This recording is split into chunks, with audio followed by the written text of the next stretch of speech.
Hola, sean muy bienvenidos nuevamente a este canal. El día de hoy tenemos el 12º capítulo de Estudiemos la Biblia, Carta a los Romanos, capítulo 12.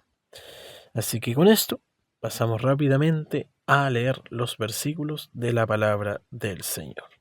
Comenzamos con los versículos 1 y 2. Dice así: Por lo tanto, hermanos, tomando en cuenta la misericordia de Dios, les ruego que cada uno de ustedes, en adoración espiritual, ofrezca su cuerpo como sacrificio vivo, santo y agradable a Dios. No se amolden al mundo actual, sino sean transformados mediante la renovación de su mente, así podrán comprobar cuál es la voluntad de Dios, buena, agradable y perfecta. Fin de los versículos. En estos dos versículos, el apóstol Pablo nos da a entender que el sacrificio que al Señor le agrada es el que uno hace con raciocinio.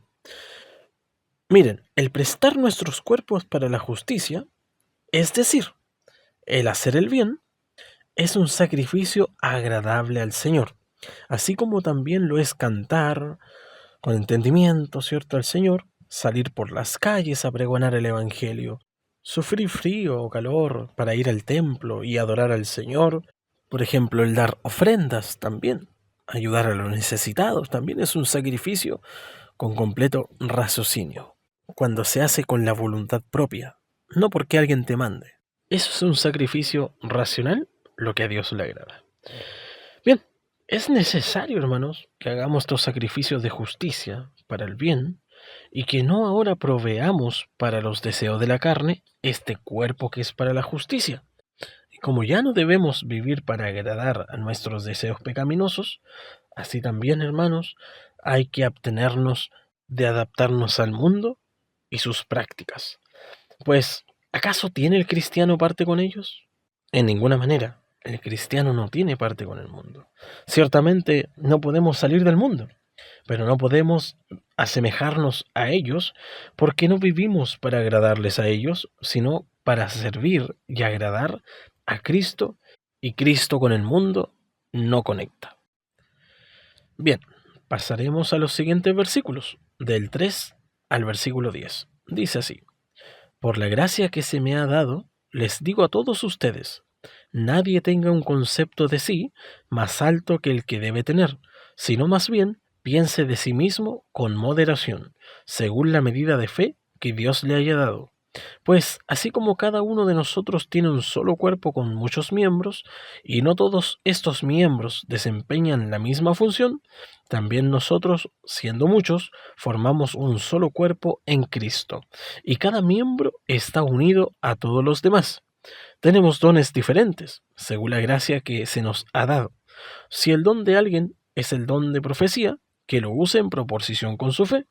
Si es el de prestar un servicio, que lo preste. Si es de enseñar, que enseñe. Si es el de animar a otros, que lo anime.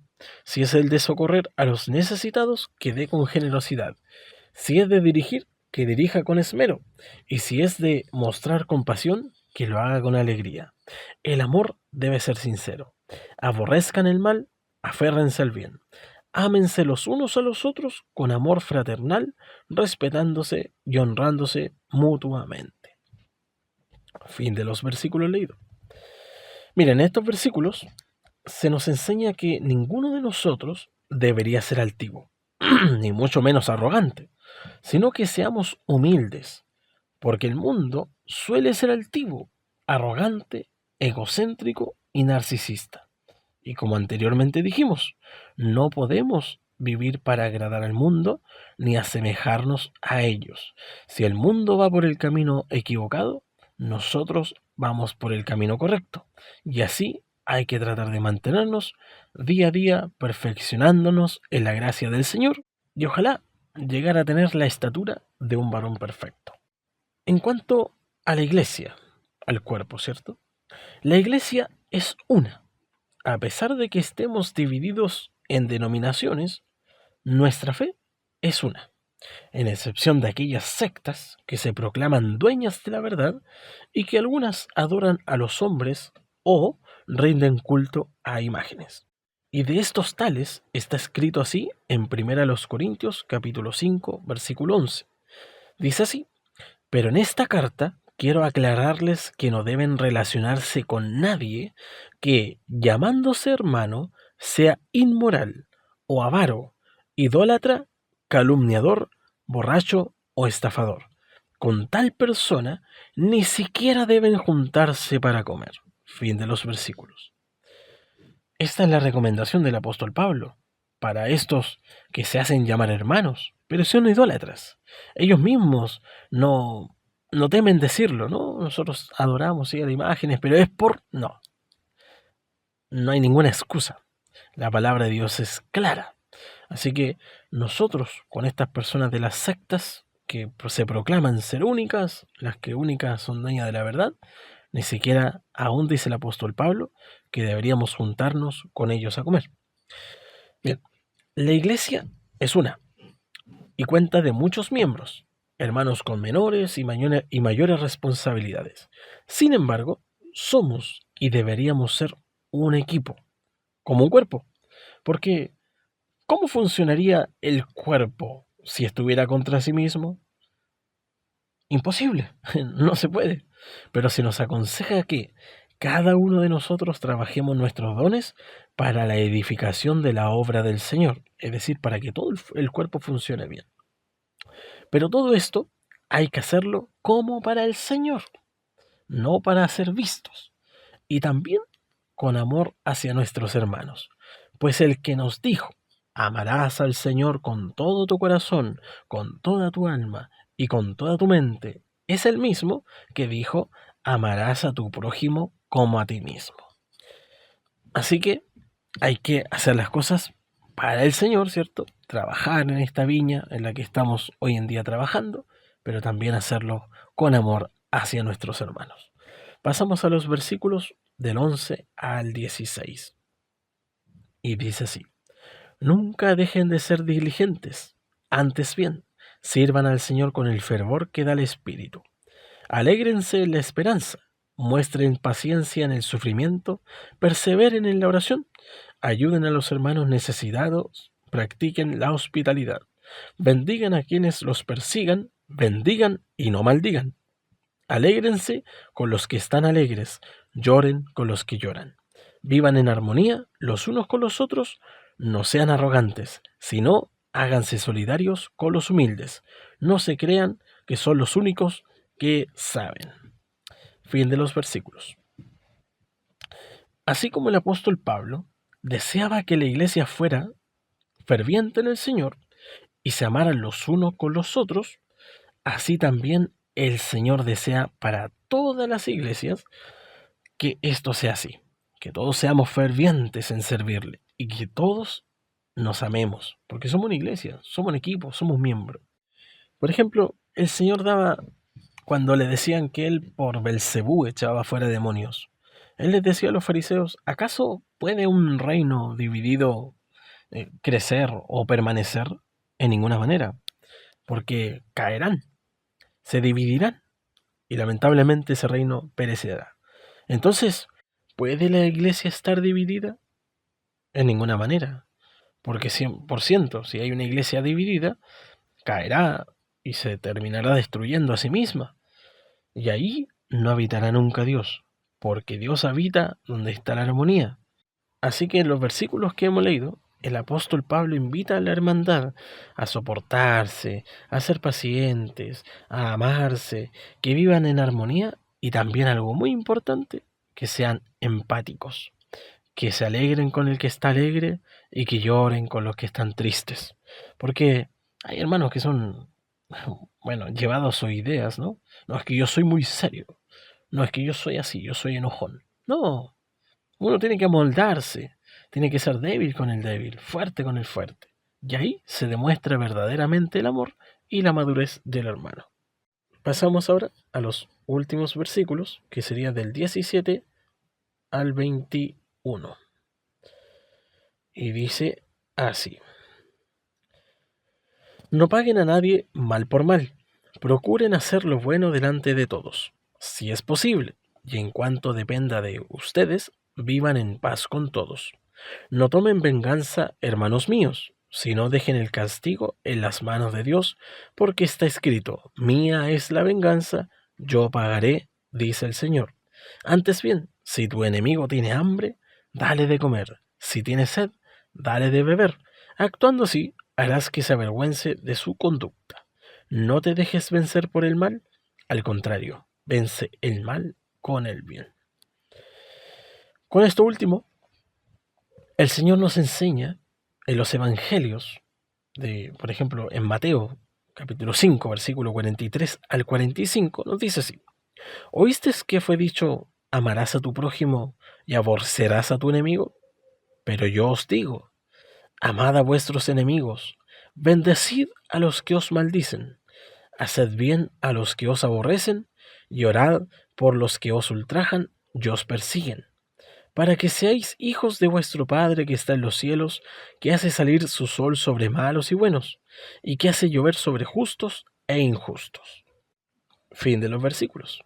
Miren, al contrario de lo que acabamos de leer, el mundo dice, el que me las hace, las paga. Pero nosotros no podemos ser igual al mundo. Por eso el apóstol Pablo al principio recomendaba, no podemos adaptarnos a ellos. No podemos acomodarnos al mundo, no. No es la iglesia que se tiene que adaptar al mundo, no es la iglesia la que tiene que permitir la entrada al mundo, sino que es el mundo el que se debe convertir a la iglesia. Si alguien del mundo quiere convertirse al Señor, no es la iglesia que se debe convertir a Él, sino Él convertirse en la iglesia. Así que mucho cuidado, hermanos míos, con no adaptar las cosas del mundo. A nosotros se nos dice que debemos amar y bendecir a nuestros enemigos. Sé que eso es muy difícil, pero tiene su recompensa, hermanos míos, de nuestro Padre Celestial. Y miren, la razón la da el apóstol Pablo. En el versículo 20 de lo que acabamos de leer nosotros, dice, antes bien, si tu enemigo tiene hambre, dale de comer. Si tiene sed, dale de beber. Actuando así, harás que se avergüence de su conducta. Si nosotros tratamos bien a nuestros enemigos, dice la palabra del Señor, cuando ellos tengan necesidad, ¿cierto? Porque habrá gente en el mundo que nos odie, que nos aborrezca sin nosotros darle motivo, pero en algún momento quizás esa persona venga a pedirnos ayuda. ¿Y debemos nosotros reaccionar como lo hace el mundo? En ninguna manera. El mundo dice, ahora te la voy a devolver. Pero nosotros, ¿qué se nos dice? No. Ama a tu enemigo, bendice a los que te persiguen, a los que te aborrecen. Entonces, en este caso, si su enemigo viene a pedirle algo, ¿qué va a hacer usted? ¿Negarse? No. Ahí se va a demostrar la verdadera obra del Señor, en que usted ahora va a reaccionar y va a decir, no, el Señor me dijo que debo amar a mi enemigo, así que ahora le voy a ayudar yo a él, para que él vea que somos muy distintos al mundo. Pero bueno, mis hermanos, con respecto a la justicia, porque uno muchas veces igual desea, Señor, por favor, pero no podemos orar para que el Señor los castigue. Obviamente podemos hacerlo, pero lo ideal es pedirle que el Señor los bendiga, que los ponga en el camino del Señor, que Él haga una obra en sus vidas.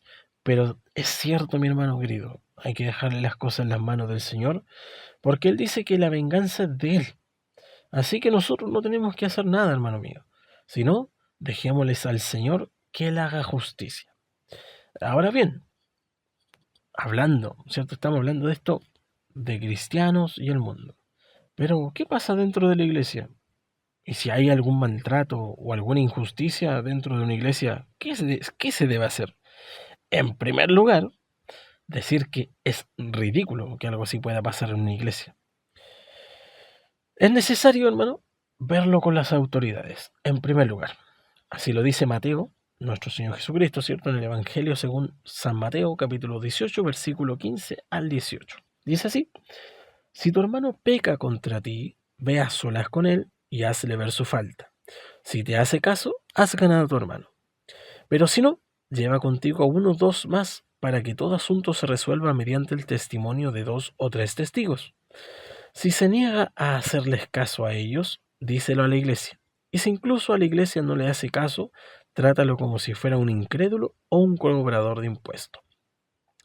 Y en 1 Corintios capítulo 6, versículo 5 dice así: digo esto para que les dé vergüenza.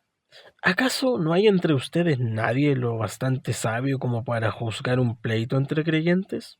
Fin de los versículos leídos. Entonces, según lo que acabamos de leer, si hubiera un problema dentro de la iglesia, primeramente, ¿cierto? Si mi hermano me hizo algo, algún daño, debo hablar yo en privado con el hermano. Si el hermano no está arrogante y no quiere entender, debo ir a buscar a algunos hermanos de testigo para ir a decirle lo que sucede. Si él no quiere entender, se habla con la iglesia o con la autoridad de la iglesia. Ya si no quiere entender verdaderamente el hermano, hay que tomarlo como un pecador y apartado obviamente del camino del Señor. Y en otro caso, el consejo que da el apóstol Pablo, ¿cierto? Dirigido por el Señor, él le decía: ¿cómo no va a haber nadie sabio? Pasa que en la iglesia de Corinto había un problema, había un pleito entre hermanos.